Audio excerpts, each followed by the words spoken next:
Hello dear student, आज एक और इम्पोर्टेंट सेशन में आप सभी का स्वागत है। तो स्टूडेंट, आज के सेशन में हम लोग बात करने वाले हैं साइंस का एनसीईआरटी का क्लास 7th का चैप्टर नंबर 8, जिसका नाम है पवन, तूफान और चक्रवात।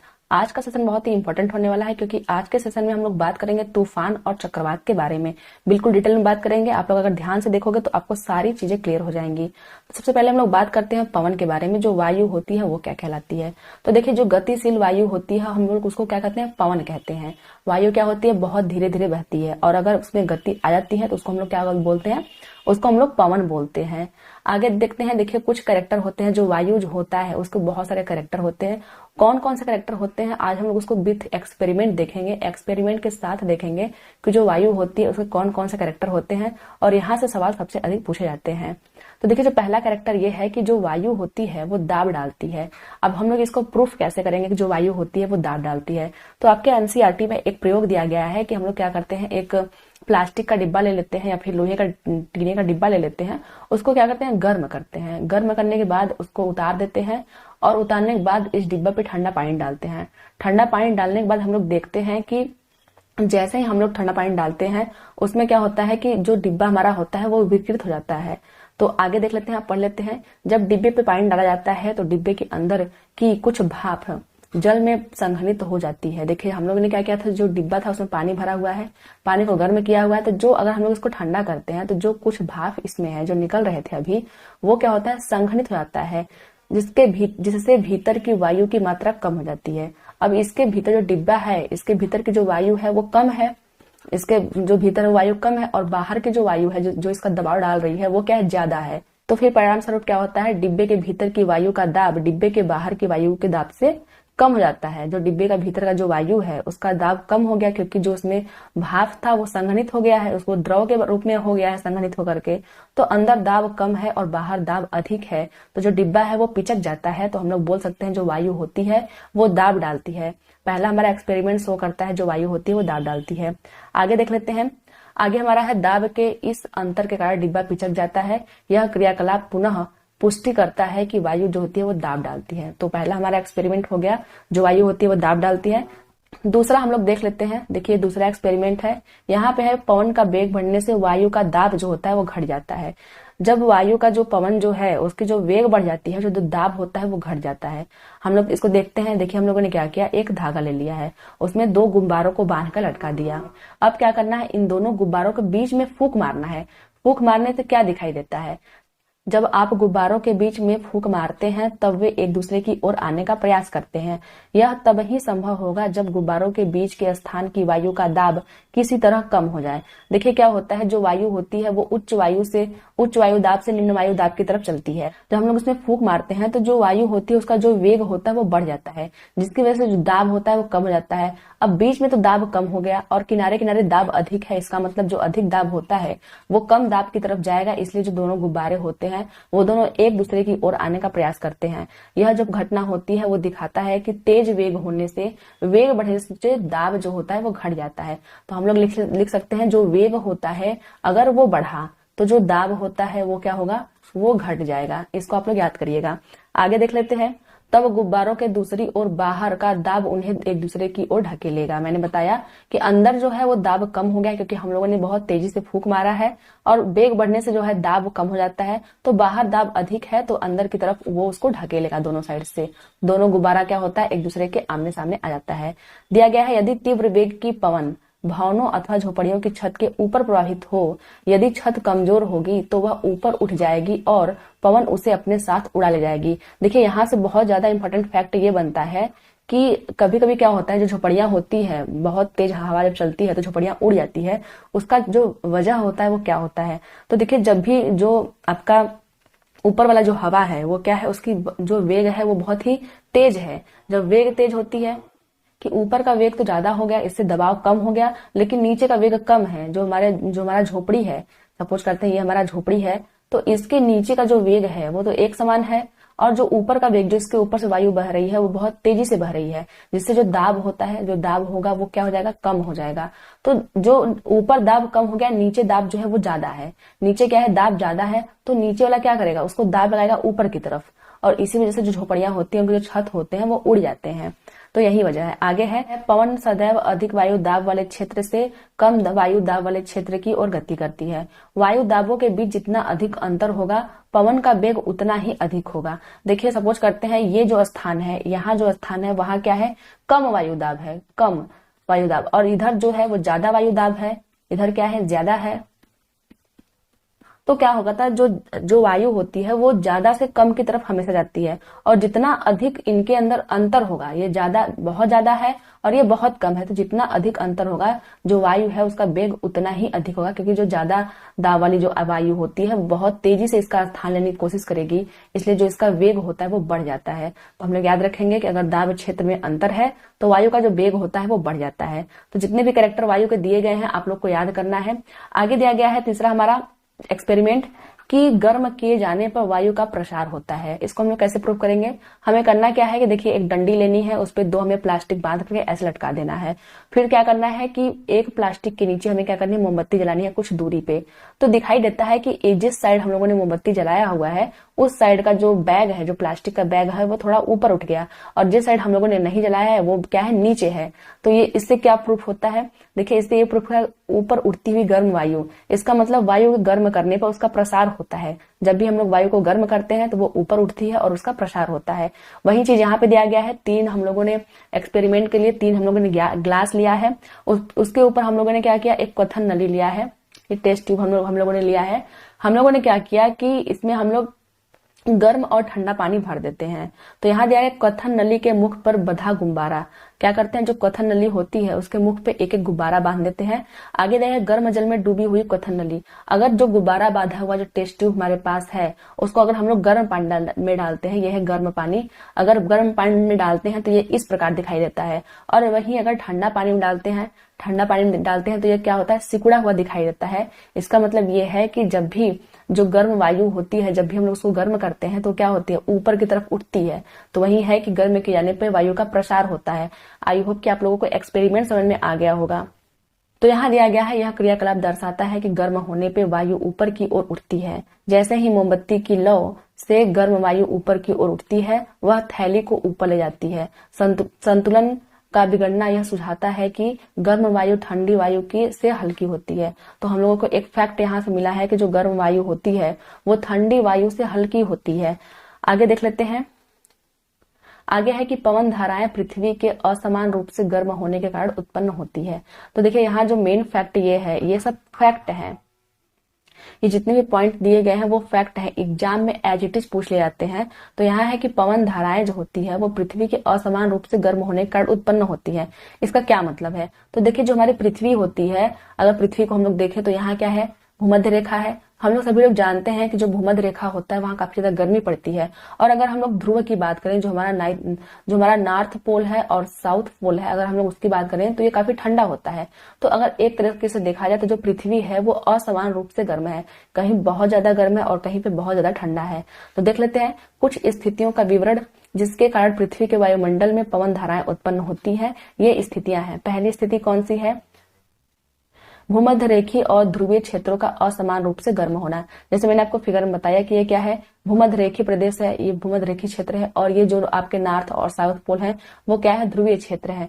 इनका असमान रूप से गर्म होना भी क्या होता है, पवन धाराएं उत्पन्न होती है इनकी वजह से। देख लेते हैं, पवन के प्रवाह की जो दिशा होती है उत्तर दक्षिण दिशा में, उत्तर से दक्षिण की ओर अथवा दक्षिण से उत्तर की ओर होती है।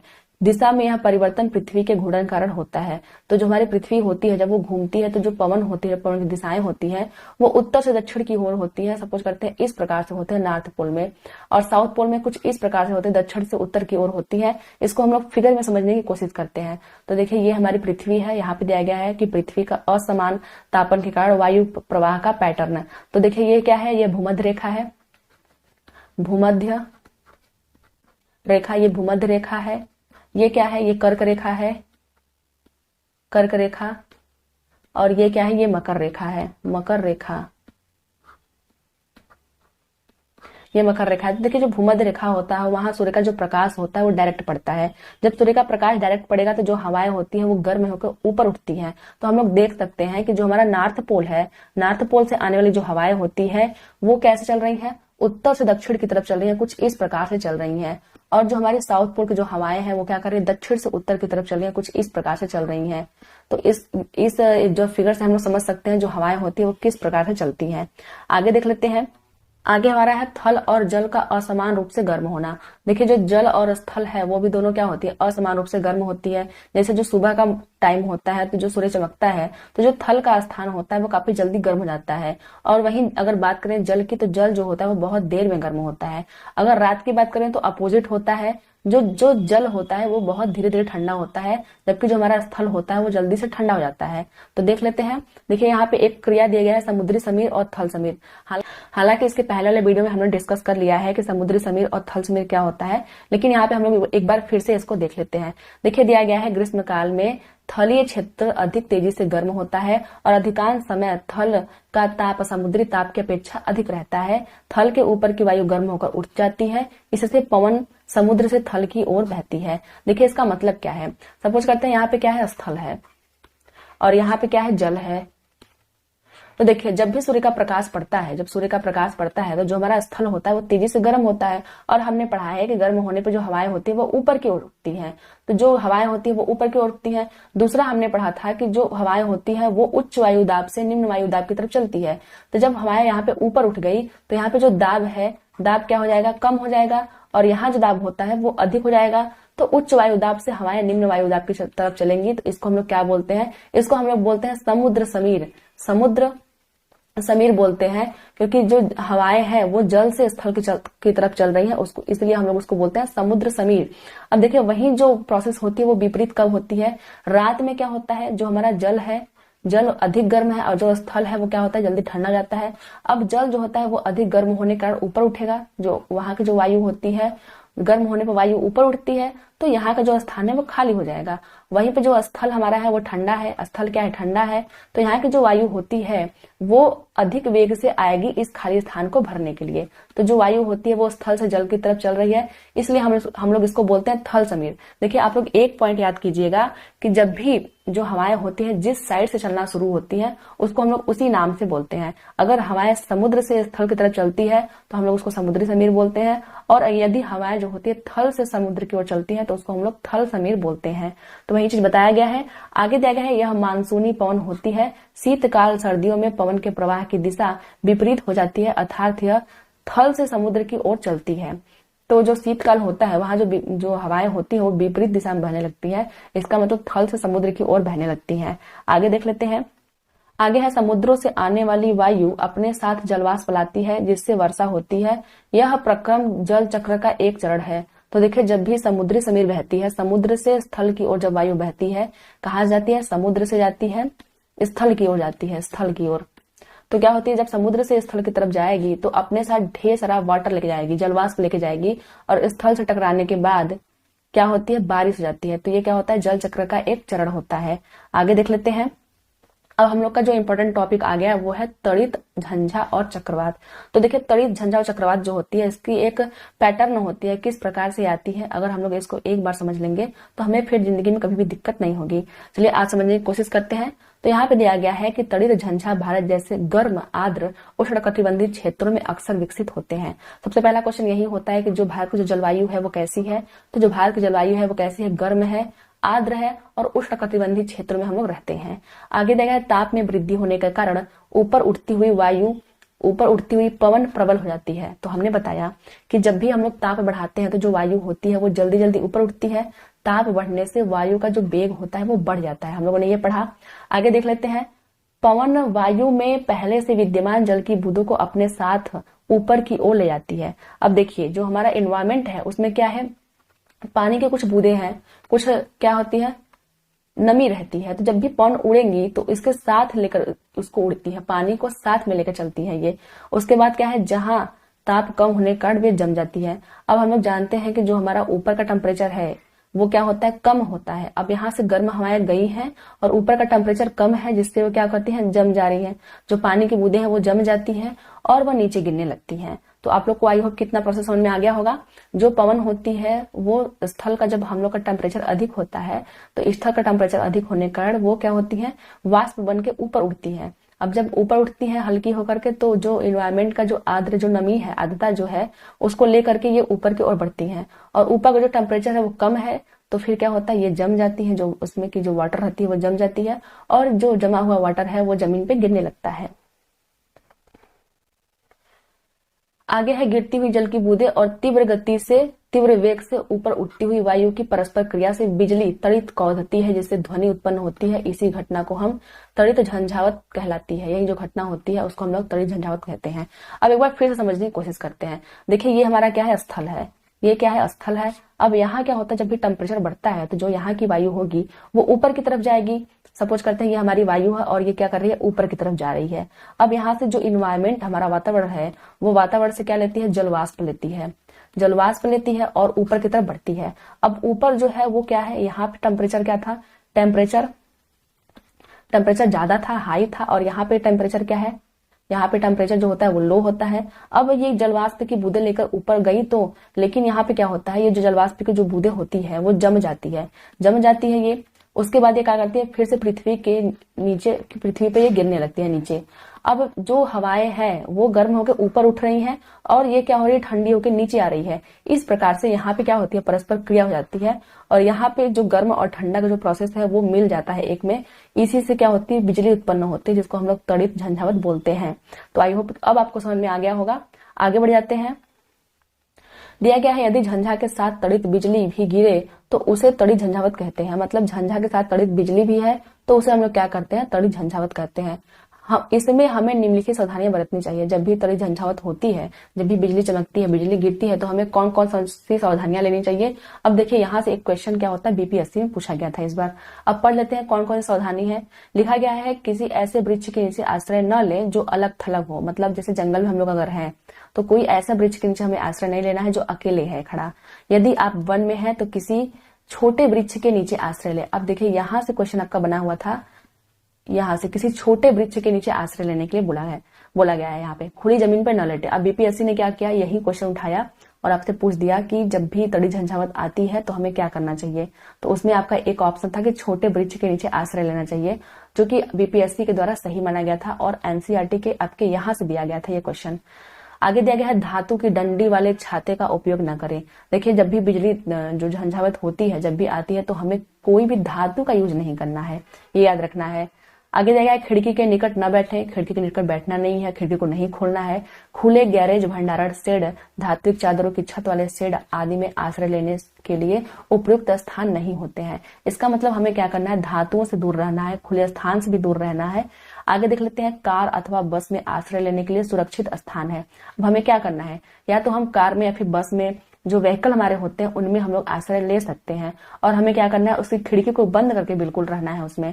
आगे है, यदि आप जल में हैं तो बाहर निकलकर किसी इमारत में चले जाएं। हमें जल के संपर्क में बिल्कुल नहीं रहना है। आगे देख लेते हैं, आगे है, जो तड़ित होता है कैसे चक्रवात बन जाता है। अभी हम लोगों ने तड़ित झंझावत के बारे में पढ़ा कि जो झंझावत होता है वो कैसे बनता है। अब हम लोग पढ़ते हैं जो झंझावत होता है वो चक्रवात का रूप कैसे ले लेता है। पढ़ लेते हैं।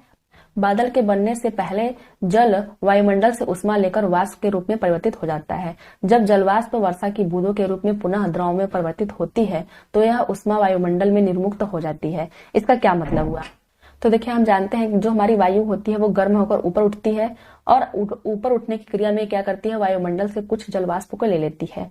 जब ये ऊपर जाती है तो जो ऊपर का टेम्परेचर होता है वो कम होता है।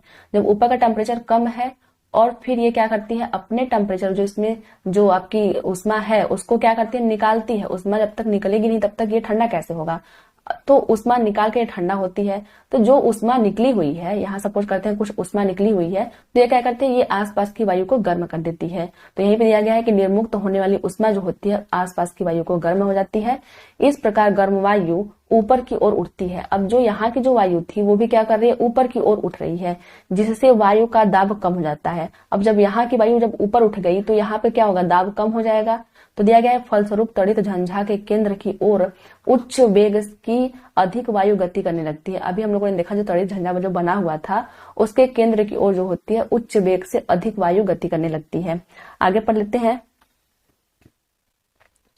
इस चक्र की पुनरावृत्ति अनेक बार होती रहती है। घटनाओं की इस श्रृंखला का अंत बहुत ही निम्न दाब के एक ऐसे तंत्र के निर्माण के साथ होता है जिसके चारों ओर उच्च वेग की वायु की अनेक परतें कुंडली रूप में घूमती रहती हैं। मौसम की इस स्थिति को हम चक्रवात कहते हैं। वायु वेग और वायु दिशा चक्रवात के तापमान और आर्द्रता में वृद्धि करने वाले कुछ कारक हैं। तो देखिए, जो चक्रवात होती है वो कैसे उठती है, हम लोग एक बार फिर समझते हैं। जो हमारी वायु है वो गर्म होकर ऊपर उठ रही है। अब फिर क्या है, जो ऊपर का जो टेम्परेचर है क्या है, कम है। यहाँ जो टेम्परेचर है वो क्या है, कम है। अब जो हमारी वायु है वो क्या होती है, ठंडी होती है। ठंडी कैसे होगी, वो अपने अंदर की उष्मा निकालती है तभी ठंडी होती है। सपोज करते हैं वो कुछ उष्मा अपने अंदर की निकाल दी है, तो जो यहाँ की जो वायु होगी वो भी तो उस उष्मा को ग्रहण करेगी। तो जो वायु होती है वो गर्म होकर ऊपर उठती है। अब जब ये ऊपर उठेगी तो जो यहाँ का स्पेस था वो क्या हो गया, खाली हो गया। इस प्रकार से जो होता है चक्रवात का निर्माण होता है, क्योंकि ये जो होती है वायु बहुत तेजी से ऊपर उठने लगती है और जो तड़ित हम लोगों ने देखा था, तड़ित के केंद्र की ओर जाती है और ये घूमने लगती है, क्योंकि इसका जो वेग होता है वो इतना अधिक होता है कि ये क्या होती है, घूमने लगती है। कुंडली की कई परतें बन जाती है। इसी को हम लोग क्या बोलते हैं, चक्रवात बोलते हैं। तो देखिए, जो वायु वेग और वायु की जो दिशा होती है चक्रवात के तापमान और आर्द्रता में वृद्धि करने वाले कुछ कारक। जो चक्रवात होता है उसके तापमान और आर्द्रता में जो वृद्धि करते हैं वो होता है वायु का वेग और वायु की दिशा। आगे देख लेते हैं। अब देखिए, एक बार फिर से यहाँ पे दिया गया है कि निम्नलिखित प्रवाह चित्र आपको उस परिघटना को समझने में सहायक होगा जिसके कारण बादलों का निर्माण और वर्षा होती है तथा तूफान और चक्रवात बनते हैं। आई होप कि इस डायग्राम से आपको बिल्कुल क्लियर हो जाएगा। अब देख लेते हैं इसको। देखिए, यहाँ पे दिया गया है दो क्षेत्रों के बीच का ताप में अंतर।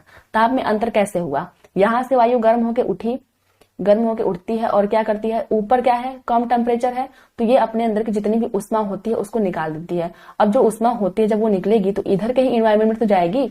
तो जब यहाँ के इन्वायरमेंट में जाएगी तो जो यहाँ की वायु है वो क्या होगी, वो गर्म हो जाएगी। जब वो गर्म हो जाती है तो ये ऊपर की ओर उठने लगती है और जो यहाँ होता है वो खाली स्थान बन जाता है, इस स्पेस पे खाली स्थान बन जाता है। तो जो वायु होती है काफी तेजी से गति करती है इसके साइड, और ये जो वायु होती है काफी तेजी से गति करती है ऊपर की तरफ।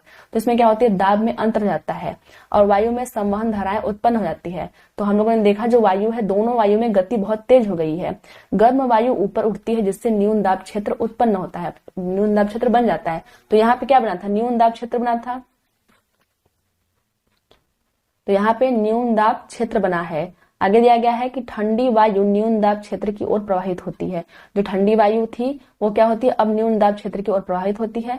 गर्म वायु ऊपर उठकर ठंडी होती है और उसमें उपस्थित जलवाष्प संघनित होकर बादल बनते हैं। अभी जो हमारी जो गर्म वायु थी वो ऊपर उठ के क्या कर रही है, ठंडी हो रही है, और जो इसमें उपस्थित जो जलवाष्प है वो संघनित होकर बादल बन जा रहे हैं। आगे दिया गया है, बादल में बड़ी जल की बूंदें भूमि पर वर्षा, ओले और हिमपात के रूप में गिरती है। अब जो बादल बना है अगर वो ठंडा होगा तो जो वर्षा की उसमें बूंदें रहेंगी वो हिमपात के रूप में पृथ्वी के नीचे गिरेंगी। आगे दिया गया है, वायुमंडल के ऊंचे स्तरों पे पानी की नीचे गिरती हुई बूंदें और ऊपर उठती वायु परस्पर उच्च वेग से गति करती है जिससे तड़ित और झंझावात का निर्माण होता है। तो मैंने पहले आपको बताया कि जो आपकी गर्म वायु है वो ऊपर उठ रही है और जो ठंडी वायु है, मतलब जो ओला है, वर्षा और हिमपात है, वो नीचे की ओर आ रही है। इस प्रकार से ऊपर नीचे की गर्म वायु और ऊपर की ठंडी वायु जो होती है वो एक दूसरे से मिल जाती है, तो यहीं पे क्या होता है, तड़ित उत्पन्न होता है। आगे दिया गया है, मौसम के कुछ परिस्थितियों में झंझावत जो होते हैं वो चक्रवात का रूप धारण कर लेते हैं। मैंने आपको बताया कि जो आपके जो वायु होती है गर्म वायु, वो अपनी उष्मा को त्याग कर ही ठंडी होती है, और अगर वो अपनी उष्मा को त्याग देगी तो जो जहां पे उसकी उष्मा उत्पन्न हुई रहेगी वहां की वायु गर्म हो जाती है। इस प्रकार क्या होता है, चक्रवात का वो रूप धारण कर लेती है। आगे देख लेते हैं। आगे जो होती है चक्रवात की संरचना कैसे होती है उसको हमें पढ़ना है, क्योंकि यहाँ से भी क्वेश्चन पूछ जाते हैं। तो पढ़ लेते हैं चक्रवात की संरचना। तो दिया गया है, किसी चक्रवात का जो केंद्र होता है एक शांत क्षेत्र होता है, इसे झंझा का नेत्र कहते हैं। तो केंद्र में जो शांत क्षेत्र होता है उसको हम लोग नेत्र बोलते हैं। आगे है कि कोई विशाल चक्रवात वायुमंडल में वायु का तेजी से घूर्णन करता पिंड होता है। तो हम लोगों ने देखा जो ताप में अंतर था, वायु दाब में अंतर था, उस वजह से चक्रवात बना हुआ था, जो पृथ्वी तल से 10 से 15 किलोमीटर ऊंचाई पर स्थित होता है। जो चक्रवात होता है वो हमेशा ऊंचाई पे ही बनता है। आगे है चक्रवात का जो नेत्र होता है उसका व्यास जो होता है वो 10 से 30 किलोमीटर तक होता है। सोचिए, जो उसका नेत्र होता है वो 10 से 30 किलोमीटर की दूरी तक होता है। यह बादलों से मुक्त क्षेत्र होता है, मतलब इसमें बादल नहीं होते हैं, और इसमें इर्द गिर्द जो पवन होती है उसका जो वेग होता है वो न्यून होता है। इस शांत और स्पष्ट नेत्र के इर्द गिर्द 150 किलोमीटर माप का बादल का क्षेत्र होता है, मतलब बीच में जो होता है वो बादल नहीं होते हैं, लेकिन इसके किनारे किनारे बहुत सारे बादल होते हैं। आगे दिया गया है, इस क्षेत्र में उच्च वेग की पवन 150 से 250 किलोमीटर प्रति आवर और सघन वर्षा वाले घने बादल होते हैं। देखिए, जब भी चक्रवात आती है तो क्या होती है, बहुत तेज तेज हवाएं चलती है और बारिश होती है। तो जो पवन की जो वेग होती है वो 150 से 250 किलोमीटर पर आवर होती है। आगे दिया गया है, इस क्षेत्र से परे पवन वेग क्रमशः कम होता है। मतलब इस क्षेत्र के जो बाहर होता है पवन वेग बहुत ही कम होता है। आगे दिया गया, चक्रवात की उत्पत्ति का प्रक्रम अत्यधिक जटिल होता है। तो हम लोगों ने देखा जो चक्रवात होता है वो किस प्रकार से उत्पन्न होता है, यह एक बहुत ही जटिल प्रक्रिया है। आगे है चक्रवातों द्वारा होने वाला विनाश। अब देखिए, जो चक्रवात आता है तो बहुत सारे विनाश होते हैं जिनके बारे में हम लोग भली भांति जानते हैं, लेकिन एक बार हम लोग ओवरव्यू जरूर लेंगे क्योंकि एनसीईआरटी से यही से क्वेश्चन पूछता है। दिया गया है, इसके परिणाम स्वरूप समुद्र का पानी जो होता है कम ऊंचाई पर स्थित तटीय क्षेत्रों में प्रवेश कर जाता है। देखिए, जब चक्रवात आता है जो पानी की जो लहरें होती है बहुत तेज तेज चलती हैं, तो जो कम ऊंचाई पर जो स्थित जो तटीय क्षेत्र होते हैं उनके अंदर जो होता है पानी चला जाता है, पानी प्रवेश कर जाता है, जिससे जो जीवन और संपत्ति होती है उसकी गंभीर हानि होती है। आगे दिया गया है कि यह पानी मृदा की उर्वरता को भी कम कर देती है। देखिए, यहाँ पे भी एक फैक्ट मिलता है कि जो वाटर होती है उससे जो हमारी जो सॉइल है उसकी फर्टिलिटी भी कम हो जाती है। आगे है, चक्रवात के तट को पार करते समय होने वाली लगातार वर्षा बाढ़ की स्थिति और भयावह बना देती है। तो इसमें क्या होती है, बहुत ज्यादा बाढ़ भी आती है क्योंकि क्या होती है उसमें बहुत ज्यादा बारिश होती है, इसलिए बाढ़ की जो स्थिति होती है वो बन जाती है। दिया गया, चक्रवात को विश्व के विभिन्न भागों में विभिन्न नाम से जाना जाता है। जैसे अमेरिका महाद्वीप में इसे हरिकेन कहते हैं। तो यहाँ से क्वेश्चन पूछता है जो चक्रवात होता है उसको अमेरिका महाद्वीप में क्या बोलते हैं। तो देखिए, यहाँ पे आपको फिगर में दिखाया गया है, ये आपका रहा उत्तरी अमेरिका, यहाँ है उत्तरी अमेरिका, उत्तरी अमेरिका है, और यहाँ पे है दक्षिणी अमेरिका। तो यहाँ पे देखिए, यहाँ पे हरिकेन लिखा गया है। तो जो जो अमेरिका के लोग होते हैं चक्रवात को हरिकेन बोलते हैं। फिलीपींस और जापान के जो लोग होते हैं उसको टाइफून बोलते हैं। तो यहाँ पे देखिए, यहाँ पे जापान और फिलीपींस पड़ता है, यहाँ पे टाइफून बोला जा रहा है। आगे जो हमारा जो हिंद महासागर होता है, हिंद महासागर में हम लोग उसको क्या बोलते हैं, चक्रवात बोलते हैं। और देखिए, चक्रवात जो होता है उसको ऑस्ट्रेलिया में विली विली भी बोलते हैं, इसको भी हमें याद रखना है। आगे देख लेते हैं, अब हम पढ़ेंगे टार्नेडो के बारे में। अभी हम लोगों ने त्वरित झंझावात के बारे में पढ़ा, फिर हम लोगों ने चक्रवात के बारे में पढ़ा, अब हम पढ़ेंगे टार्नेडो के बारे में। टार्नेडो क्या होता है देख लेते हैं। हमारे देश में टार्नेडो अधिक नहीं आते हैं। टार्नेडो गहरे रंग के कीपाकार बादल होते हैं। ये क्या होते हैं, कीपाकार बादल होते हैं। इनकी कीप जैसी संरचना आकाश से पृथ्वी तल की ओर आती हुई प्रतीत होती है। देखिए, यहाँ आपको फिगर में दिखाया गया है, ये बिल्कुल बादल वाली संरचना है, यह आकाश से जमीन की ओर आती हुई प्रतीत हो रही है। अधिकांश टार्नेडो कमजोर या निर्बल होते हैं, परंतु कोई विनाशकारी टार्नेडो लगभग 300 किलोमीटर प्रति आवर के वेग से गति कर सकता है। तो देखिए, जो टार्नेडो होते हैं वो अधिकतर तो निर्बल होते हैं, बहुत ही कमजोर होते हैं, और भारत में तो ये आते भी नहीं है। लेकिन अगर इनका विनाशकारी रूप देखना है तो यह 300 किलोमीटर प्रति आवर के वेग से चल सकते हैं।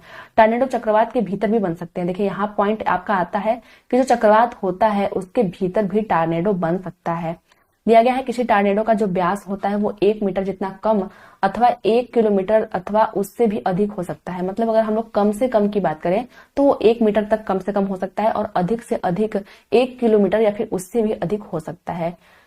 टॉर्नेडो जो होता है कीप जैसी संरचना जिसके आधार के आसपास धूल, पत्थर, कंकड़, कचरा और अन्य छोटी बड़ी वस्तुओं को अपने अंदर खींच लेती है निम्न दाब के कारण। देखिए, जो टार्नेडो होता है, यहाँ पे आपका बनता है क्वेश्चन, जो टार्नेडो होता है उसके जो केंद्र में निम्न दाब होता है और बाहर क्या होती है, उच्च दाब होता है। तो जो वायु होती है वो उच्च दाब से निम्न दाब की ओर बहुत तेजी से घूमती है, उच्च वायु दाब से निम्न वायु दाब की तरफ बिल्कुल तेजी से घूमती है। तो जो आसपास जो भी चीजें होती है वो क्या करते हैं, घुमा घुमा के उसको अपने केंद्र की तरफ डालती है, और केंद्र की तरफ डालती है तो ये घूमता हुआ क्या होता है, बाहर की तरफ से निकल जाता है। तो यहाँ पे दिया गया है, अपने शीर्ष के निकट बाहर की ओर ढकेलकर फेंक देती है। तो जो टार्नेडो होते हैं कुछ इस प्रकार से होते हैं कि उनके अंदर क्या होता है, निम्न वायु दाब होता है, और बाहर से वो जो वायु होती है वो उच्च वायु दाब से जो होती है निम्न वायु दाब की तरफ चलती है इस प्रकार से। और फिर क्या होते हैं, जो भी चीजें बाहर की तरफ होती है उसको घुमा घुमा के अंदर लाती हैं, और ये जो चीजें होती है वो घूमती हुई क्या होती है, बाहर की ओर ढकेल दी जाती है। तो यही क्या होता है, टार्नेडो होते हैं। अगर टार्नेडो आ जाए तो उससे सुरक्षा कैसे होगी। तो दिया गया है, टार्नेडो से बचाव के लिए आश्रय भूमि में गहराई पर अथवा किसी भवन के अंदरूनी भाग में स्थित ऐसे कक्ष में हो जिनमें खिड़कियां नहीं होती है। तो जब भी चक्रवात आती है, बिजली चमकती है या फिर टार्नेडो आता है तो हमें ध्यान रखना चाहिए कि हमें अपने घर में आश्रय लेना है और हमारे खिड़की दरवाजे बंद होने चाहिए, या फिर ऐसे हमें कक्षा में ऐसे हमें स्थान पर जाना चाहिए जहां पे खिड़कियां हो ही नहीं। आगे दिया गया, यदि ऐसा आश्रय उपलब्ध न हो तो टार्नेडो से बचाव के लिए खिड़कों को बंद करके किसी मेज अथवा ब्रेंच के नीचे आश्रय लेना बेहतर होता है। तो क्या करना है, अगर खिड़की दरवाजे नहीं, ऐसे जो स्थान हमारा है जहाँ पे खिड़की दरवाजे खुले हुए हैं तो हमें क्या करना चाहिए, बंद कर देना चाहिए और मेज के नीचे अपने सर को जो है नीचे करके आश्रय लेना चाहिए।